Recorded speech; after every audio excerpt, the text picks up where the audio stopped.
first of all, congratulations to who got promoted this year, and also congratulations to all of you for attending this excellence program. And also I wish to take this opportunity to congratulate Joshi Thomas, because Rajesh told that he is better than I am professor. His way of coaching and explaining and making you participate is by far the best. He said, I also agree. Even though I could not be there throughout, the last 15-20 minutes, he was quite engaging, all of you. And also you responded a little.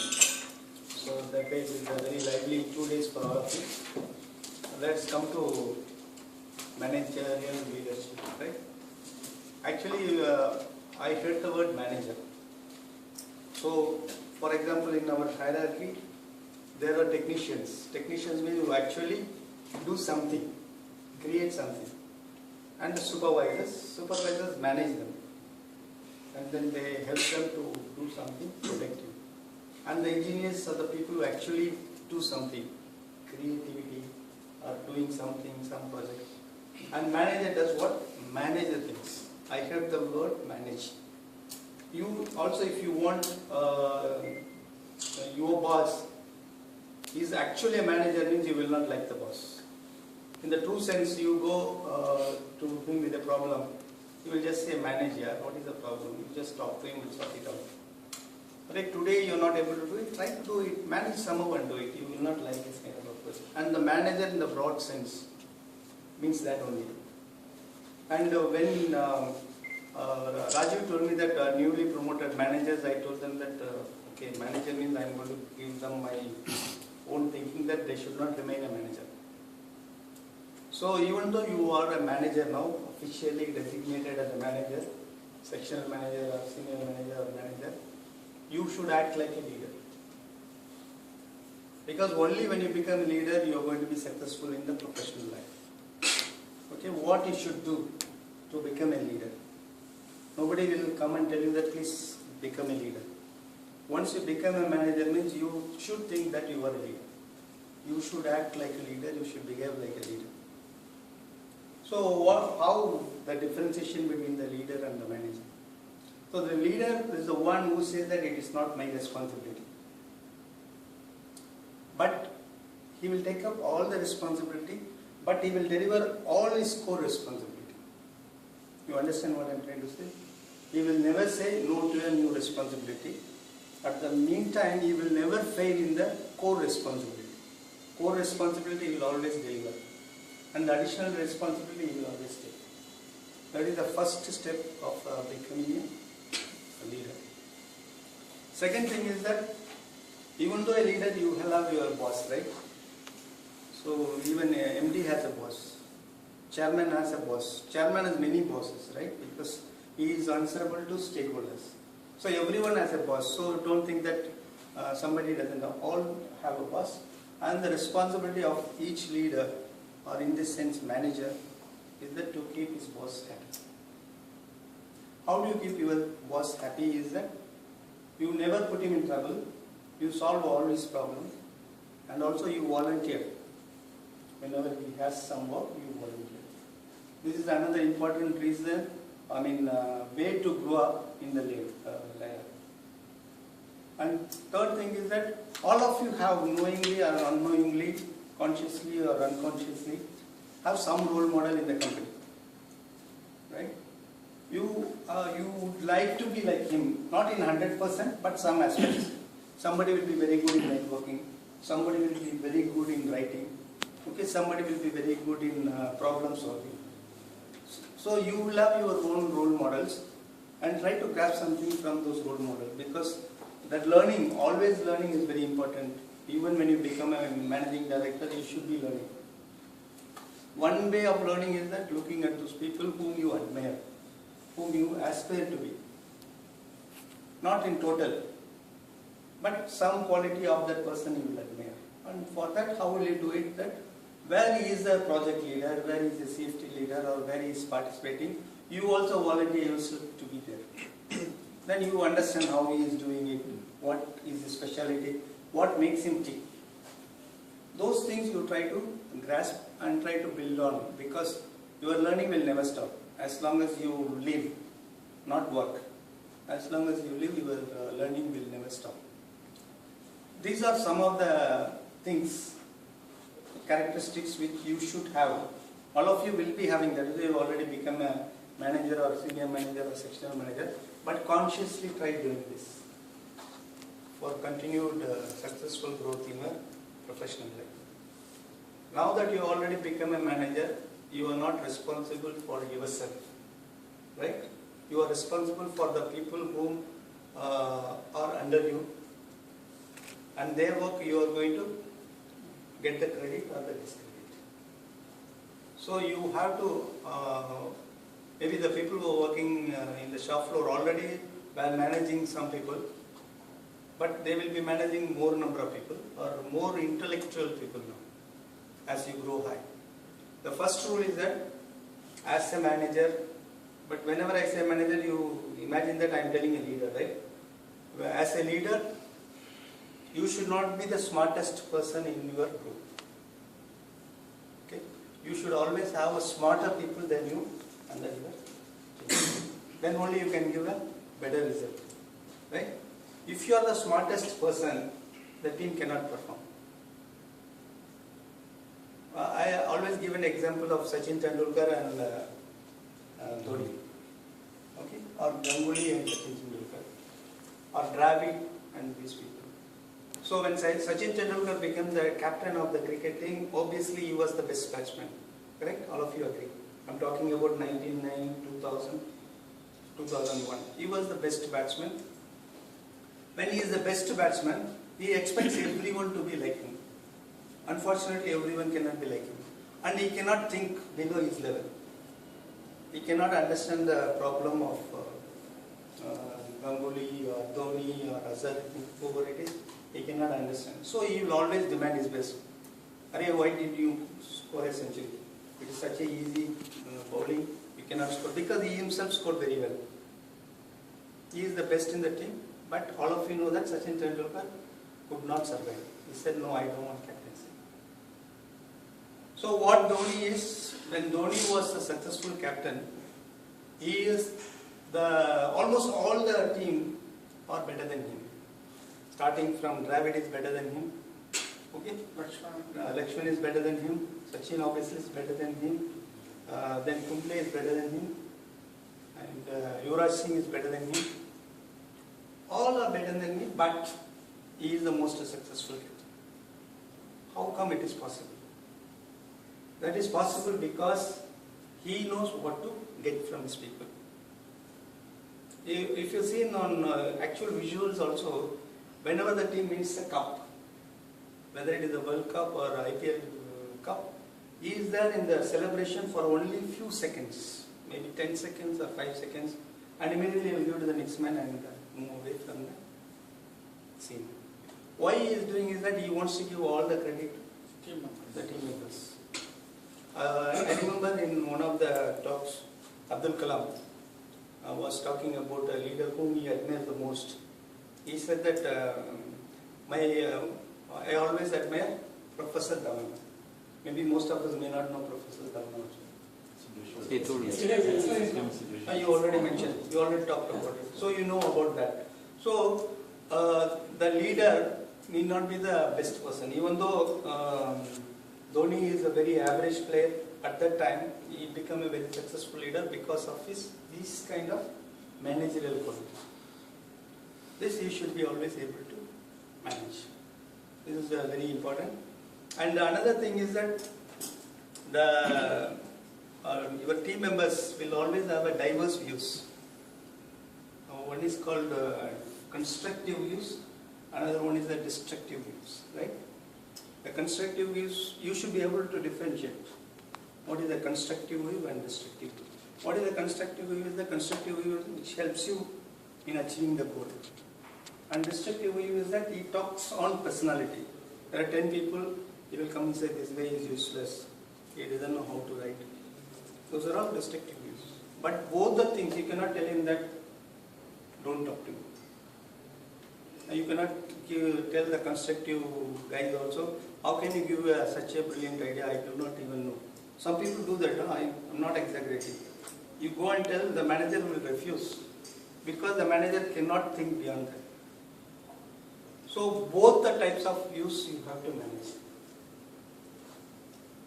And another thing is that you have to first realize if there is a problem. Because in day-to-day operations you have lots of problems.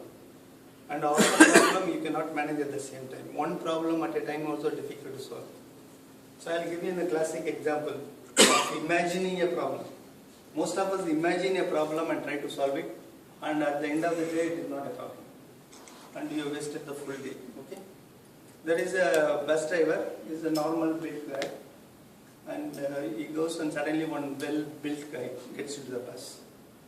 Well-built, 6 foot and all. So he says, buy a ticket. He said, I don't buy a ticket. First day, second day, then this driver or conductor you can take, he gets worried. Yeah, this guy is very big. If I ask him also, he will bash me up. So what I should do? So he spends days and nights on gym, try to build up his physique. After 1 month, he slightly becomes stronger. Today I am going to ask him. Okay? So as usual, this guy John gets into the bus. He says, John doesn't buy ticket. Now he's got this conductor. He's got enough strength. How can you say that? Why you don't buy a ticket? Because I got a monthly pass. So it is not at all a problem. But at the end of the 1 month, and believe me, this is happening. In our day-to-day work, we we consider it as a big problem, but if you analyze properly, it's not a problem. How it is possible? That is the one is your ability, and more important is that your people's input to you. That is most important. Because it is such a complex situation, you cannot know everything. And only thing is that you should get the correct input so that you take a correct decision. This is also correct input and correct decision also. They respect one sister.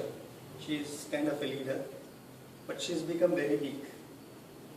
She becomes very weak and almost on a deathbed. So this, her disabled, they try to bring a glass of milk. She slightly drink, no, I don't want this milk. No. Like this, 4 or 5 glasses she refused. Then one of the teachers said, no, let us mix a high quality biscuit slightly in the milk. Okay, slightly in the milk. Then give it to her. She drinks it, she drinks full glass, she drinks. And they are expecting, before she is going to die, they are expecting. She should speak something before she dies. That is why they are trying to give her milk. So she doesn't know what happened. She says, finally she concludes that don't sell that cow. Because whatever the input is given, she thinks that it is coming from the cow. But only one, that is also cow milk, but somebody has mixed some whiskey, high grade whiskey, and the taste better. But she thinks that that is also come from a cow. She says that don't sell that particular cow. Keep always. And she takes. Why I am telling is that based on the input you get, you are going to decide. And that input should always be correct. Okay, this is on. First is some basic characteristics. Second is managing the team. And finally, before I include, managing yourself. This is most important, right? Managing yourself is the most important. The first precious commodity after you become, especially working in Hyundai, is the most precious commodity is time. Right? So time, in the working time, you have to prioritize, which is high priority. That is important for your team, department or the company. You should spend more time. There are many activities which is neutral. For example, attending a project meeting. You have to attend the project meeting. If you don't go, means they say this guy is not a team member. He doesn't attend the meeting, but you have to attend the meeting. And another one is optimize, which you don't have to do it yourself, but you can give it to people and get the things done. And there is a lot of talk on work-life balance and all those things you have to manage. You cannot now, you come to a stage is that you cannot complain. You have to only tell. How to deliver is, there are some experiences available, some technique available, some role models available. You look at them and try to find out how they are managing. This is the most important. Now you come to a stage that you cannot comply, you have to deliver. That is why these kind of training programs are organized. And everything doesn't work on logic. So before I conclude, because now we come to the stage, one of the things I talked about Dhoni is that why he is successful is that his left brain and right brain always equally work. Equally. For some people only left brain works. Like left brain is logical thinking, I think. And right is intuition, creativity. So when he is leading a group of people, his left brain works most of the time. When he is batting or keeping, his right brain always works. And for most of us, only one brain works most of the time, the other part doesn't work most of the time. So I'll tell you a small question and answer session before I conclude, because life is not only about logic, life is also about emotions, life is also about creativity, life is also about intuition. But most of the time we work on logic. In a company, the boss will ask you, how did you arrive at this? You have to give him a logical explanation. You cannot say that, no, I think so. No, yesterday I had a dream.